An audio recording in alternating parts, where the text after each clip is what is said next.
Welcome to all of you.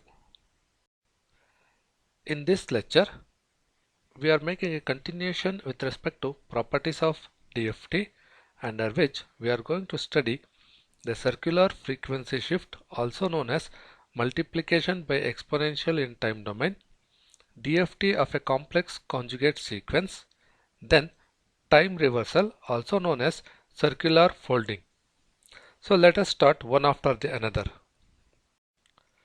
First one, circular frequency shift or multiplication by exponential in time domain.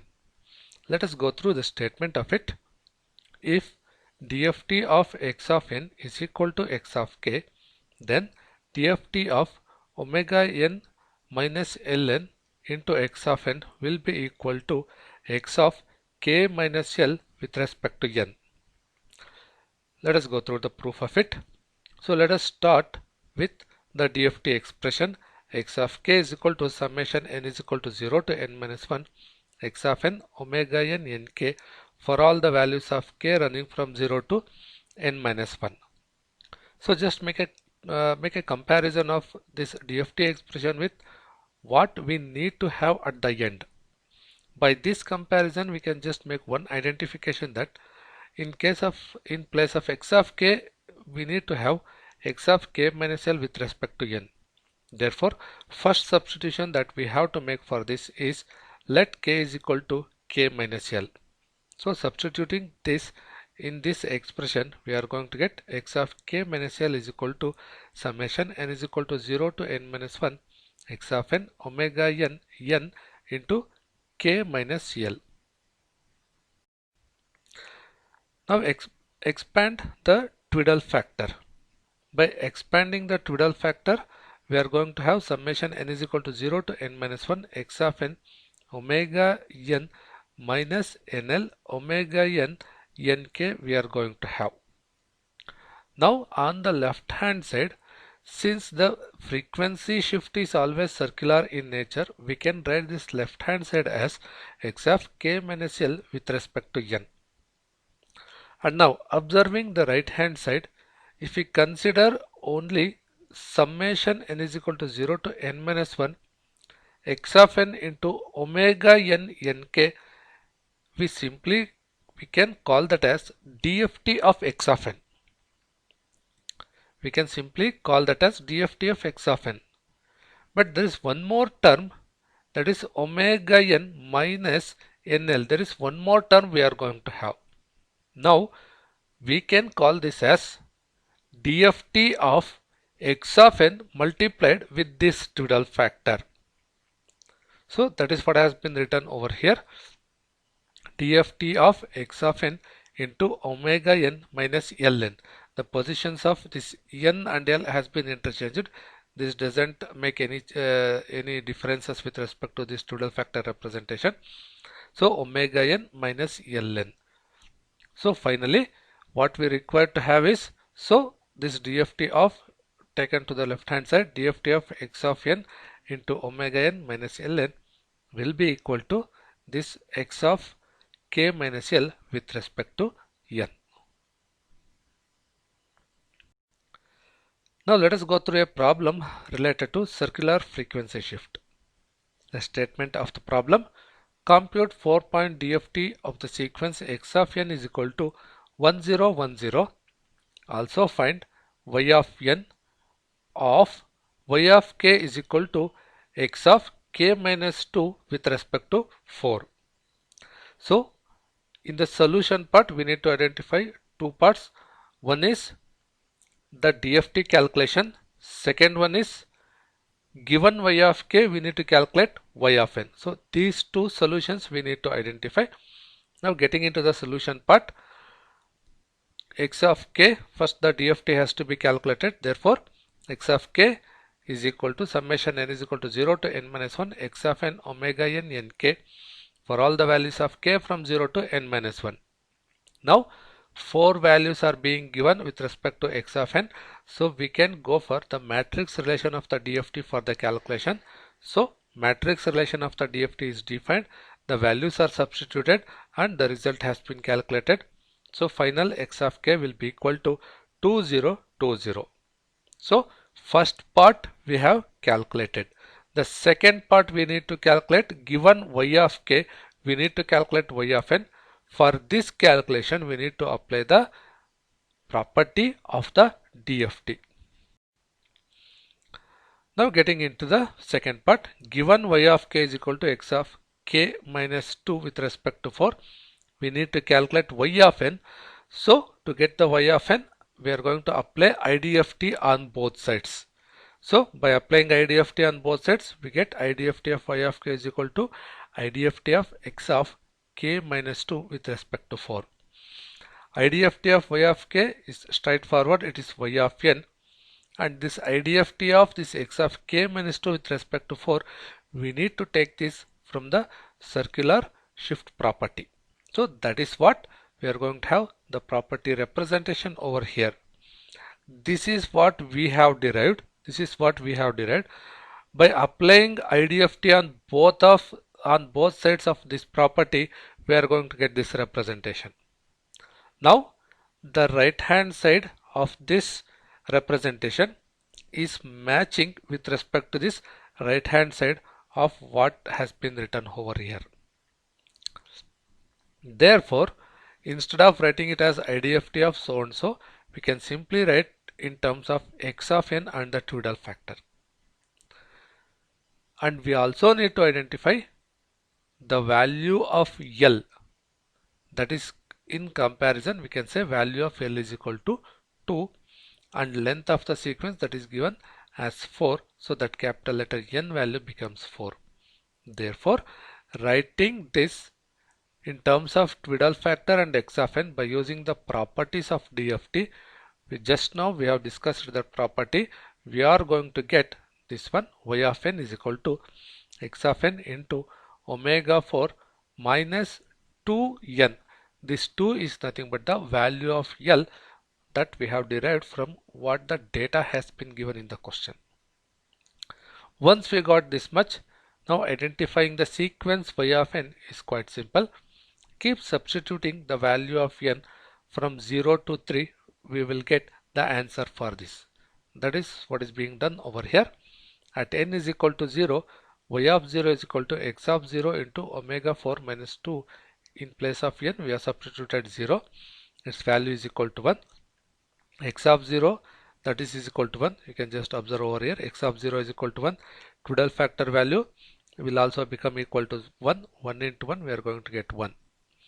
At n is equal to 1, y of 1 is equal to x of 1 into omega 4 minus 2 into 1 we are going to have. Since x of 1 value is equal to 0, we need not to make any calculations for Tweedale factor. The answer is 0. Similarly, we are going to make the calculation for n is equal to 2 and n is equal to 3, and we are going to get the result as 1 and 0 respectively. Therefore, the sequence y of n is going to be 1 0 1 0. Now let us get into one more property, DFT of a complex conjugate sequence. Let us go through the statement. If x of n is a complex sequence with DFT of x of n is equal to x of k for all the values of k from 0 to n minus 1, then DFT of x conjugate of n is equal to x conjugate of n minus k, or equivalently it can also be written as x conjugate of minus k with respect to n. So let us start with the proof of it. So let us start with the DFT expression. X of k is equal to summation n is equal to 0 to n minus 1 x of n omega n nk for all the values of k from 0 to n minus 1. Let us call this as expression 1.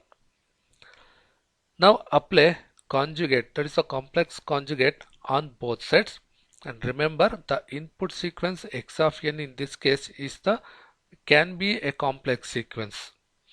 So keeping that in mind, we are going to proceed with applying conjugate on both sides.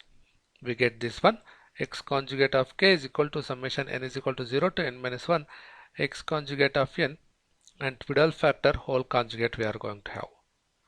If we apply conjugate to the Tweedale factor, then power of the Twiddle factor is going to get reverted. That is what is being represented over here. Conjugate of this Twiddle factor will be equal to omega n minus nk we are going to have. Here it was plus nk. After applying the conjugate, we got minus nk. Now, by substituting that Twiddle factor after applying the conjugate, this expression has been written. Let k is equal to n minus k. The second step of substitution we are going to have. For this expression, we are going to substitute k is equal to n minus k. Now, the overall expression becomes x conjugate of n minus k is equal to summation n is equal to 0 to n minus 1 x conjugate of n omega n minus of, in place of k we are substituting n minus k.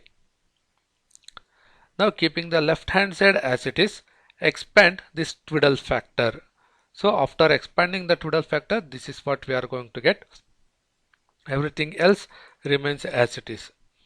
And it is known to us that omega n minus n into n is always equal to 1. Therefore, in place of this Twiddle factor, we are going to substitute 1 and we are going to write the remaining part of the expression. So, x conjugate of n minus k is equal to summation n is equal to 0 to n minus 1 x conjugate of n omega n nk we are going to have. Now this we can write it as, this right hand side completely we can write it as, this is nothing but the DFT of x conjugate of n we can write. So this one we can write it as DFT of x conjugate of n. Therefore, we are going to write that one, DFT of x conjugate of n is equal to, this right hand side part written over here, x conjugate of n minus k, and this nothing but circular operation which we can also write as x conjugate of minus k with respect to n.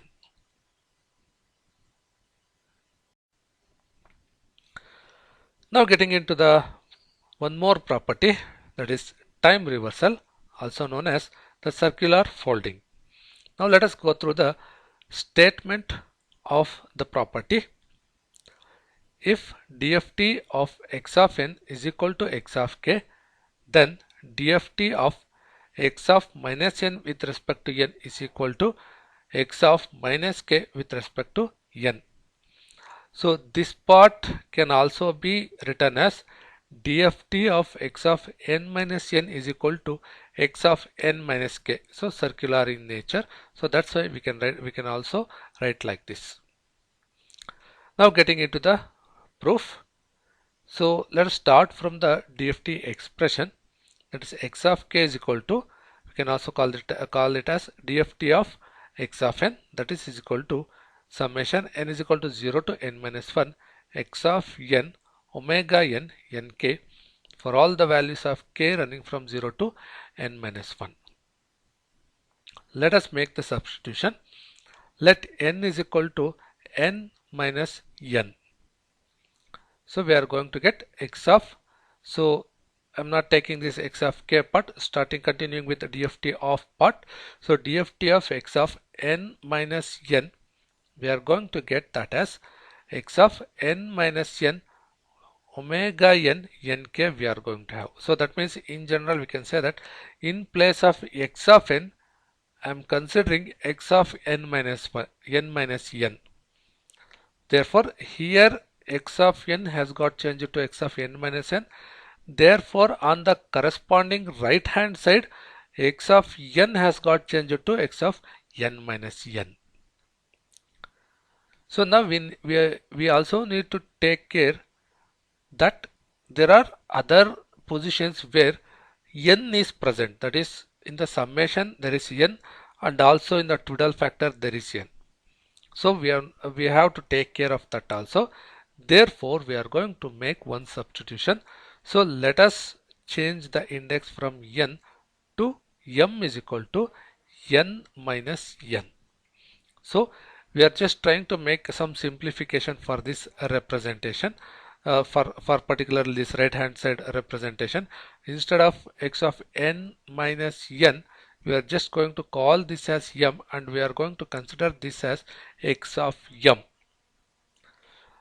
By that, we are going to get DFT of x of n minus 1 n, keeping the left hand side as it is equal to, after applying this representation and simplification, we are going to get the summation range as m is equal to n to 1 x of m omega n of n minus m into k. So if you make a simplification of this and realize n, then we are going to get that as n is equal to n minus m we are going to get. So that is what is being substituted over here. Now here on the right hand side, now the summation has got changed from n to 1 to m is equal to 0 to n minus 1. So here we have to make one observation. Either we take from n to 1 or 1 to n, number of points are going to remain the same. Total n number of points we are going to have. Therefore, our consideration will be always from 0 to n minus 1. Therefore, instead of n to 1, we are going to change that as 0 to n minus 1. So, we are not going to bother the number of points and the actual points also. So, the length is not being changed over here, keeping the length as it is. Further, we are going to take x of m, we are going to keep it as it is. Expanding the previous dual factor, we get omega n nk into omega n minus mk. It is known to us that this dual factor omega n power nk is equal to 1. Therefore, substituting 1 at this location, we are going to get summation m is equal to 0 to n minus 1 x of m omega n minus mk we are going to have. Now this is not still complete.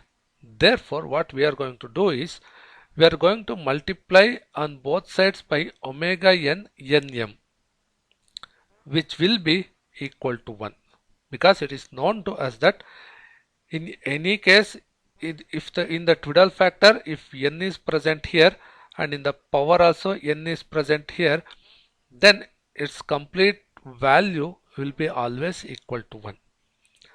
Anyhow, this is not going to bother the left hand side, since for the left hand side we are going to assume it is equal to 1 itself.